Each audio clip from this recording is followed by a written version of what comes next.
పెద్దపల్లి జిల్లా ధర్మారంలో సంక్షేమ శాఖ మంత్రి అడ్లూరు లక్ష్మణ్ కుమార్ పర్యటించారు. ఈ సందర్భంగా పలు అభివృద్ధి కార్యక్రమాలను ప్రారంభించిన మంత్రి అనంతరం లబ్ధిదారులకు స్మార్ట్ రేషన్ కార్డులను పంపిణీ చేశారు. ఈ సందర్భంగా మాట్లాడిన ఆయన మాజీ ఎమ్మెల్సీ జీవన్ రెడ్డి చేసిన వ్యాఖ్యలకు కౌంటర్ ఇచ్చారు.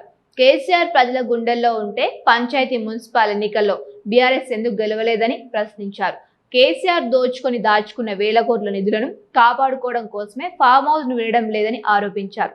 బీఆర్ఎస్ బీజేపీలు చీకటి ఒప్పంద పార్టీలని విమర్శించిన అడ్లూరి కాళేశ్వరం అవినీతిపై సిబిఐ విచారణ జరిపించాలని డిమాండ్ చేశారు. కాళేశ్వరం ప్రాజెక్ట్ అవినీతి నిజాలను బయటపెట్టాలని కేంద్ర ప్రభుత్వాన్ని డిమాండ్ చేశారు.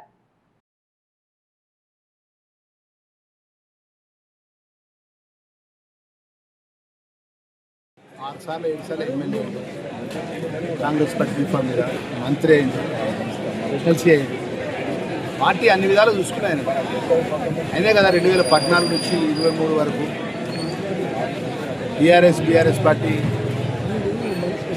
తిట్టింది రాష్ట్రంలో. మాజీ ముఖ్యమంత్రి కేసీఆర్ తిట్టింది ఎవరు ఎక్కువ అంటే రాష్ట్రం కేంద్ర.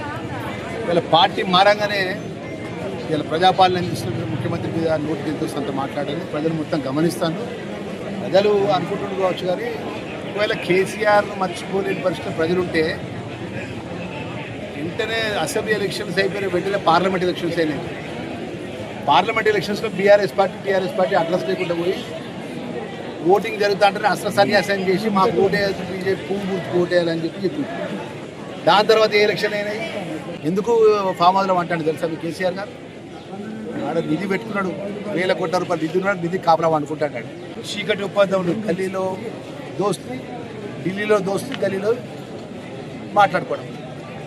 ఇలా ఒకటే సూటిగానే మాట్లాడుతున్నా. నిజంగా బీజేపీ పార్టీకి